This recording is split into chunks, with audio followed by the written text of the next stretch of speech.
Childhood is wanting a variety of different baked sweets and someone telling you no. Adulthood is wanting a variety of different baked sweets and being able to go right to Mickey D's to get every single one you want. Whenever you want. Get the new glazed pull-apart donut and a 99-cent any-sized iced coffee with pumpkin spice flavor. Sweet. Prices and participation may vary. Limited time only. Iced coffee promo available until 11 a.m. Ba-da-ba-ba-ba. Every day, thousands of hackers try to steal your crypto. But Arculus uses air-gapped technology by forming a protective barrier that insulates you from hackers and secures your crypto. Order yours at getarculus.com.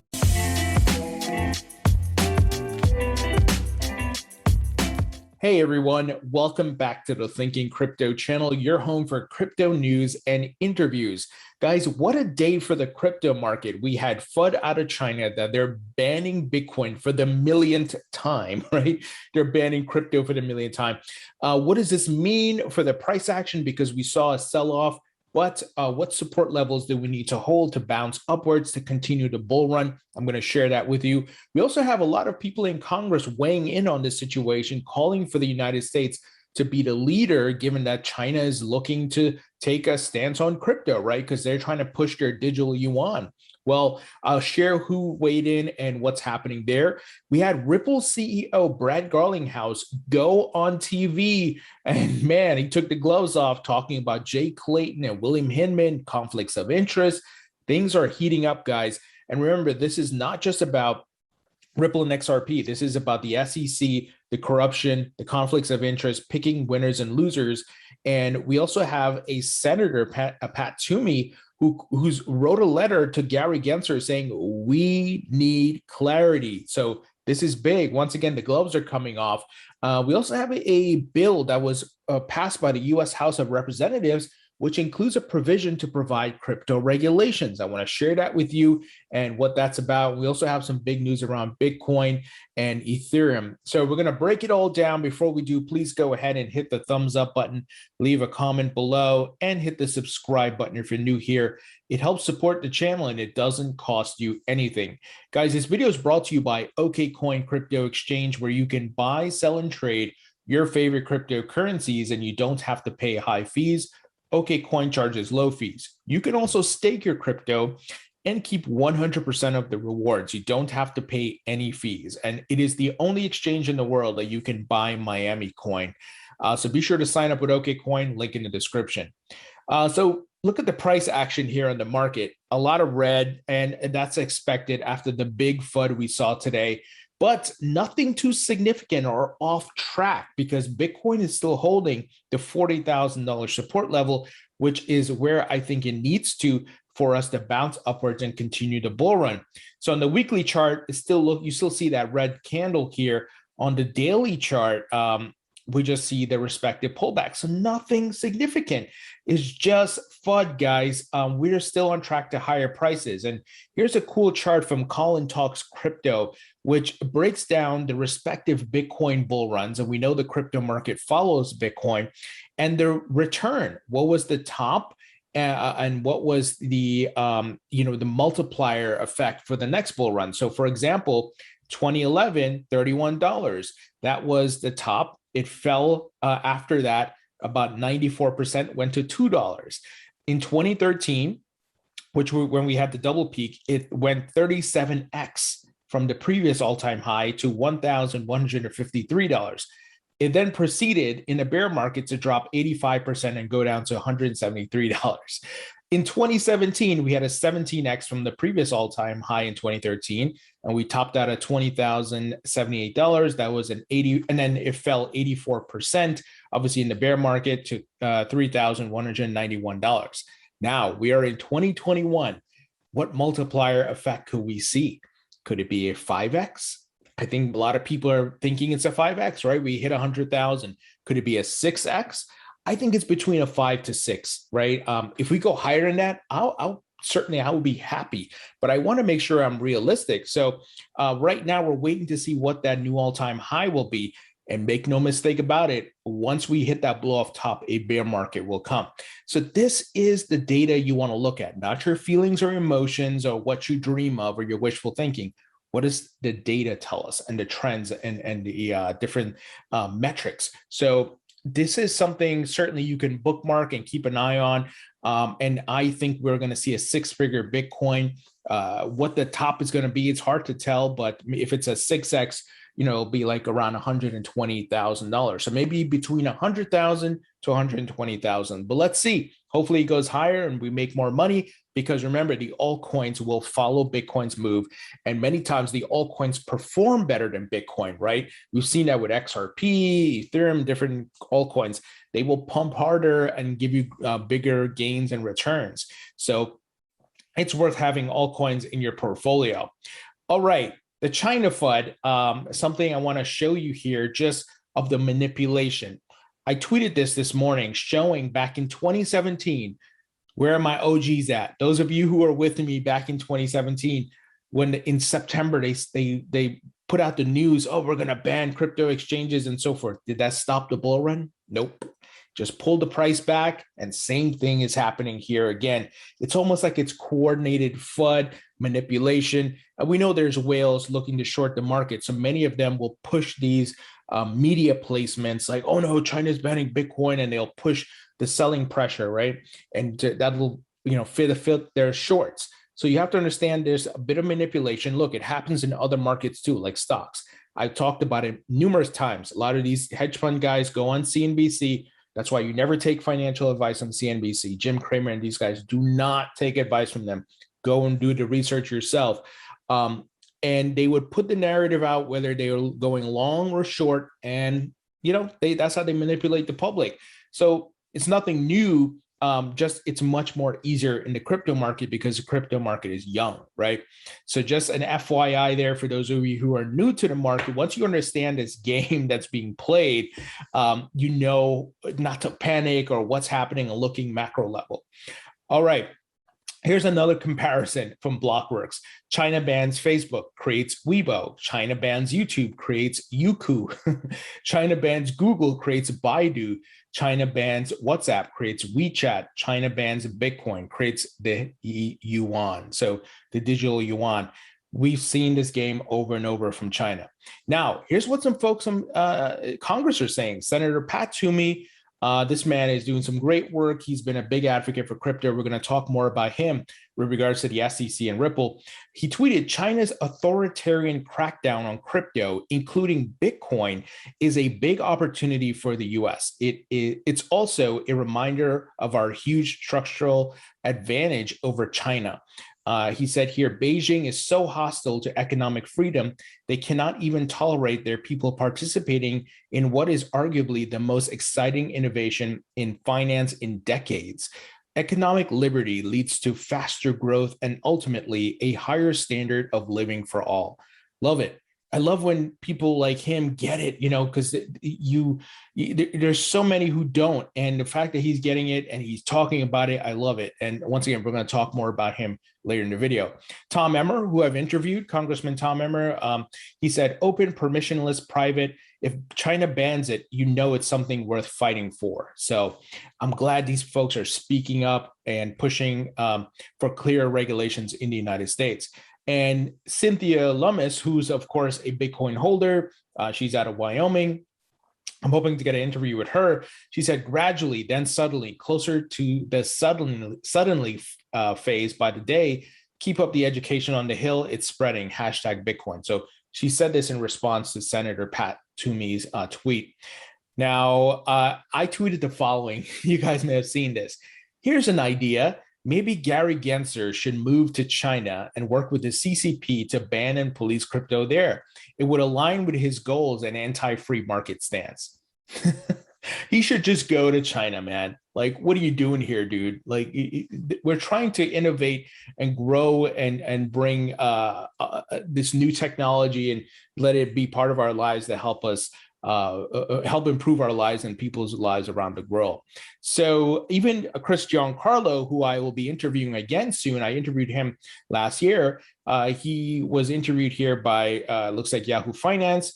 And here's a takeaway: crypto, part of a multi-generational change, need to get the regulation right, ex-CFTC chair.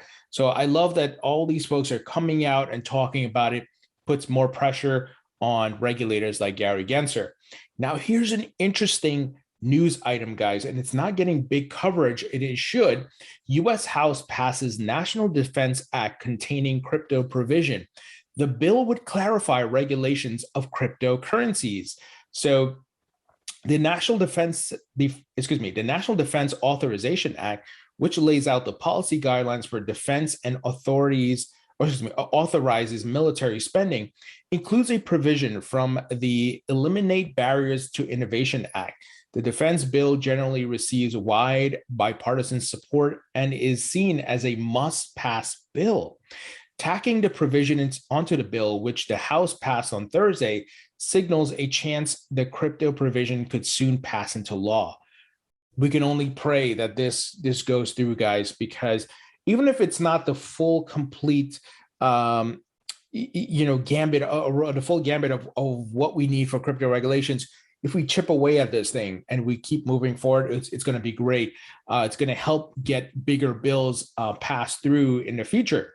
So the Senate still has to vote on its own version of the bill before the two legislative groups reconcile their versions of the bill. All of Congress will have to vote on the final bill. The provision inserted by Representative Patrick McHenry, Republican out of North Carolina, seeks to promote U.S. international competitiveness by clarifying how cryptocurrencies are regulated. Here, listen to this now. This is the important part. The proposed legislation would require the Securities and Exchange Commission, the SEC, and the Commodities Futures Trading Commission, the CFTC, to clearly define which agency has oversight of which aspects of the crypto market. If the bill is enacted into law, Congress would create a working group within 90 days of the bill's passage, composed of the SEC and CFTC representatives. The group is expected to also include non-governmental representatives from the fintech and small businesses, among others. Great news, guys. We're moving in the right direction here, but obviously it still needs to be passed, right? It passed one hurdle. It needs to go through the final hurdle. Hopefully no dummies like the one gentleman whose name I will not mention. I think it was out of Alabama, who was the one idiot who allowed the crypto taxation rules to be put into your infrastructure bill. Hopefully it's not a situation like that, right?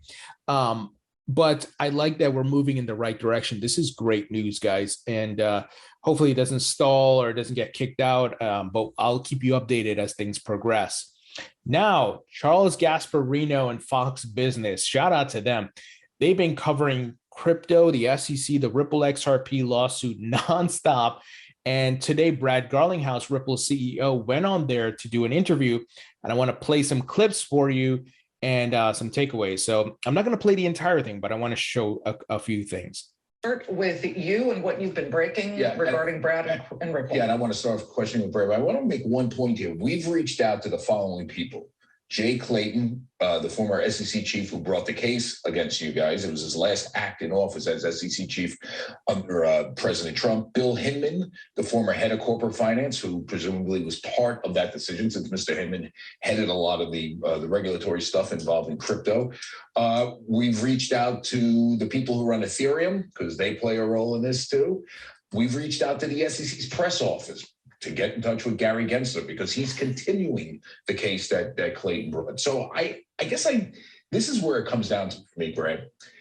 Ripple was charged by the SEC for failure to do disclosures after, if you look at it pretty objectively, I looked at it objectively, doing much the same thing that Ethereum did, but Ethereum and its Ether cryptocurrency has gotten a complete pass. Bill Hinman gave him a pass in his speech, that famous 2018 speech.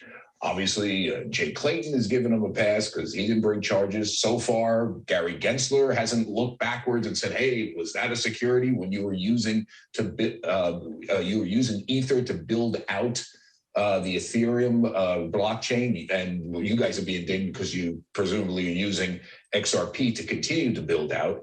Why do you think there is these two standards, just from your standpoint? Look, I'll start, Charlie. Thank you for having me. Liz, thank you for having me. I think there has been and continues to be a lack of clarity. I think the points you're making about the statements the SEC has made about Ether certainly is one example of that. Well, look, I think as you have reported, Charlie, that if we want this industry to thrive here in the United States, there needs to be clarity. And I don't think we can just continue to say, hey, there is clarity, as we've heard from SEC officials, even more recently under Chair Gary Gensler's leadership. And we can't both say there is clarity and also ask Congress to write new laws to make it clear. Like, both those things can't exist. So Ether's one good example of where they have said, and even a little bit backtracked under Gensler's administration as to whether or not Ether is or is not a security. But there's a lot of lack of clarity. I have been out there publicly with even Liz years ago speaking about the need for this clarity for this industry to thrive here in the U.S. Do you think there is a conflict of interest between what Jay Clayton does now in private practice? I must admit, I know Jay, he's an honest guy, but he does work for companies that do stuff involving crypto, not with your crypto, with Ether and Bitcoin. Do you think that's the conflict of interest that's going on here? The fact that he would ask this question shows this man has cojones, right? Because Andrew Sorkin, these clowns on CNBC, don't have the balls to even ask Clayton that or even bring it up because they keep kissing Clayton's ass and Gensler's ass. Let me continue playing this here. That that they've picked winners and losers for business reasons. A lot of people who own XRP believe that. I'm not saying I do, but that's been out there. What do you think? Yeah, I mean, look, Charlie, your reporting, I think, is on point here. And I think the timing, the fact that right on the last day of Chairman Clayton's kind of really final act, as you indicated, brought this lawsuit. I get this question a lot. I don't know what people's intent are, and so I've tried to stay out of that. Suffice it to say, I think the timing stinks. I think it's not a good look. I think we have to go back to what is the mission of the SEC? The mission is to protect investors and help ensure orderly markets. In this case, you have actually more than 10,000 people who are holding XRP have filed a class action against the SEC. I've read it. These are the exact people the SEC is supposed to be protecting, and they're saying, hey, you did the opposite. So you didn't provide clarity. You actually allowed XRP to be listed and traded very freely across the United States. More and more people got involved. It's traded for 8 years. And then you brought a suit driving the price down 60 or 70%. If the goal is orderly markets and the goal is to protect investors, I think we've lost picture of lost sight of the big picture of what the SEC's mandate is. Now Gary Gensler, the current SEC chief, is kind of carrying Jay's water here a little bit. He's continuing the case. Some would say that he's even more he's actually doing more regulation by enforcement than Jay Clayton. What do you think his end game is? Gensler's end game is with you guys and the entire crypto business. So that's, I think, the clip I want to show you guys. The fact that he asked that question of the conflict of interest, man, that is bold, right? And like I said, the CNBC people don't have the balls to do that. So kudos to him. And Brad, clearly highlighted they waited 8 years. They're ignoring the motion to intervene by the XRP holders, tens of thousands of XRP holders, and that they drove the price down. I like this. This is great. The dialogue is changing. It's no longer speaking at a high level. They're talking about details now and conflicts of interest. So Gensler, I'm sure he's going to go in the PR offensive because he's going to have to try to save face here. But this is great. And remember what we saw. Jay Clayton went on TV earlier this week as he knew that the gloves are coming off.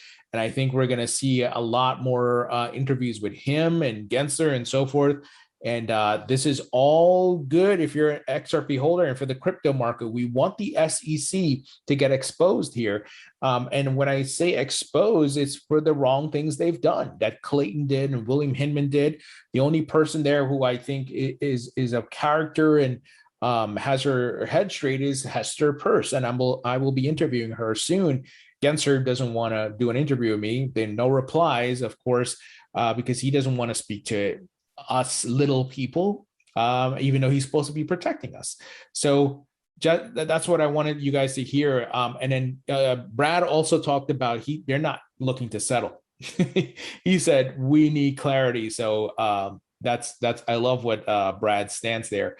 Now, Charles Gasparino tweeted the following: I requested comment from Bill Hinman on his 2018 crypto speech, and he has declined. I wonder why. We have placed calls into Ethereum and requested info from Jay Clayton through Apollo Global Press Office. Haven't heard back. They're probably scrambling, guys, because you have an investigative journalist and reporter, who's going to ask the ballsy questions, right? So they're probably scrambling because, they'll probably go to CNBC, who will just kiss their ass and just, hey, these are the questions we're going to ask you. So I think this is another sign that I think they're scrambling and they're afraid. Here, Charles Gasparino highlighted the following: Senator Toomey calls on Gary Gensler to provide regulatory clarity following Fox Business's reporting on the matter. And there's a letter here, and it's dated today, Friday, September 24, 2021, to the Honorable Gary Gensler, Chair of U.S. SEC. It says, Dear Gary Gensler, thank you for your testimony before the Senate Banking Committee on September 14, 2021. I write to follow up on the concerns I expressed at the hearing about the need for regulatory clarity around emerging technologies like cryptocurrencies, including stablecoins.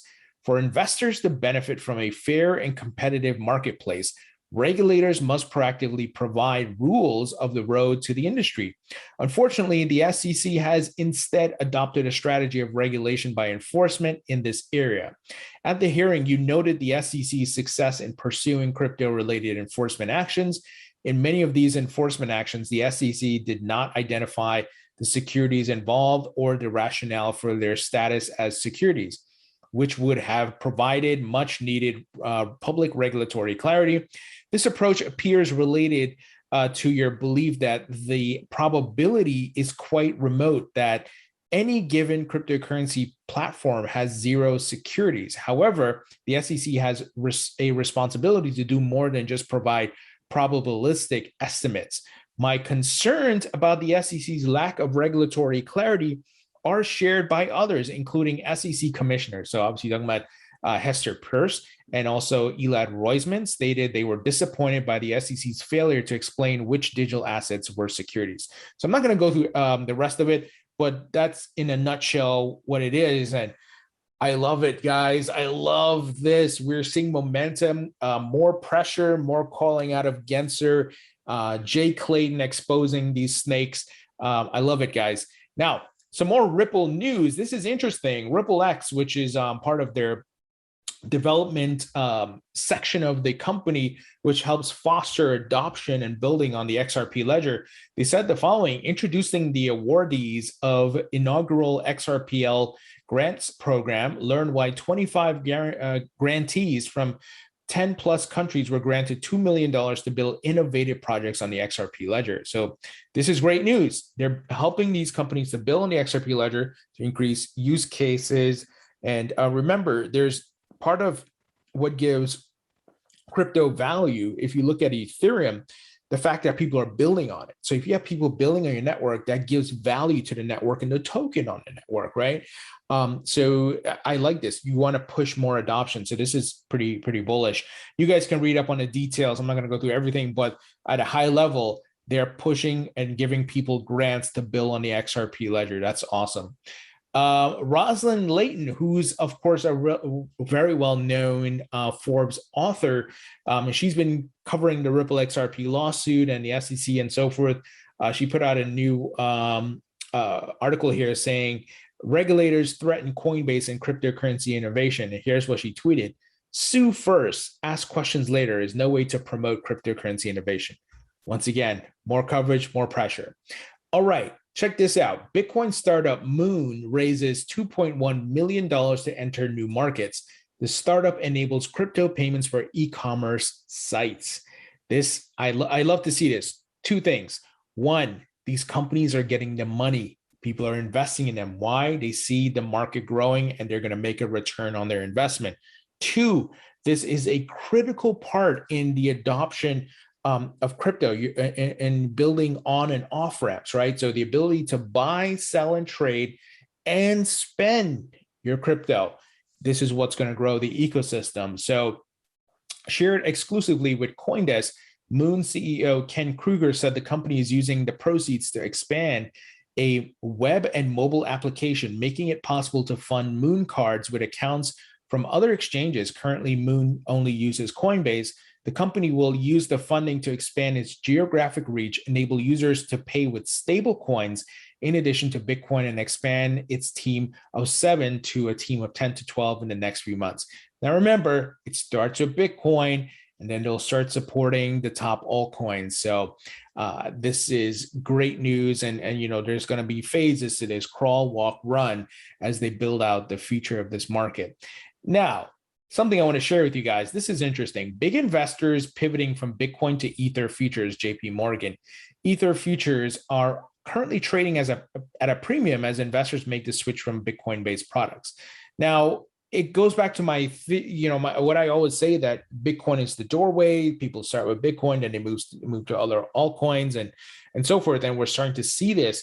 So you're going to see a lot of these big players go into like Ethereum and Cardano. And look, once XRP gets out of this lawsuit and gets the clarity, they're going to go to XRP. So this is just showing the adoption, right? And a lot of these big players are going to bet on the different altcoins. It's not just going to be around Bitcoin.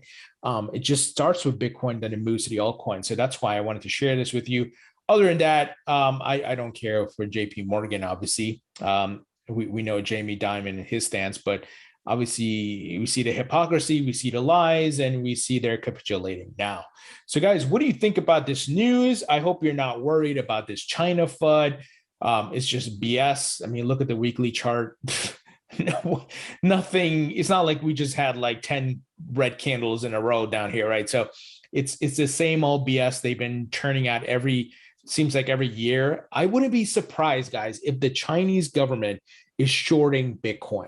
I honestly wouldn't be surprised. And they could probably do it in some of these exchanges overseas that have derivatives and leverage trading, right? Obviously in the United States, you don't have too much access to that. But it's just the same garbage, and they continue. Watch it next year when maybe the bear market starts. We're banning Bitcoin again. It's like, really, come on. What is it? Once again, the millionth time. So stupid. Anyway, be patient, hodl. Let me know what you guys think. Leave your comments below. Hit the thumbs up button, share this video, and I'll talk to you all later.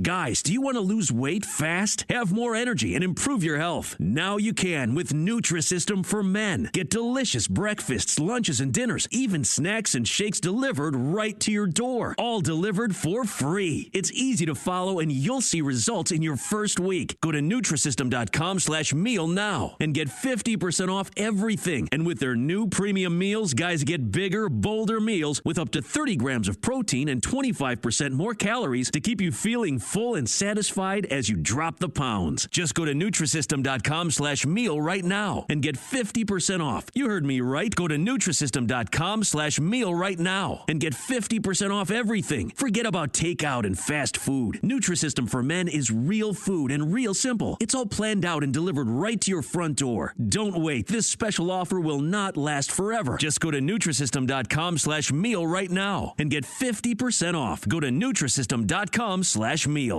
Welcome to another episode of Ask Tomorrow. I'm your host, Tomorrow. Better sleep makes for a better me, and Casper's Cooling Collection has everything hot sleepers need to keep cool all night long, like the Wave Hybrid Snow Mattress for over 12 hours of cooler sleep. Okay, next caller. Hi, Tomorrow. I need to break up with my boyfriend. Any suggestions? Get him a breathable mattress protector. It helps hot sleepers stay cool. I think I'll just go with flowers. Yeah, none of my exes appreciated the mattress protector either. Casper, love your tomorrow.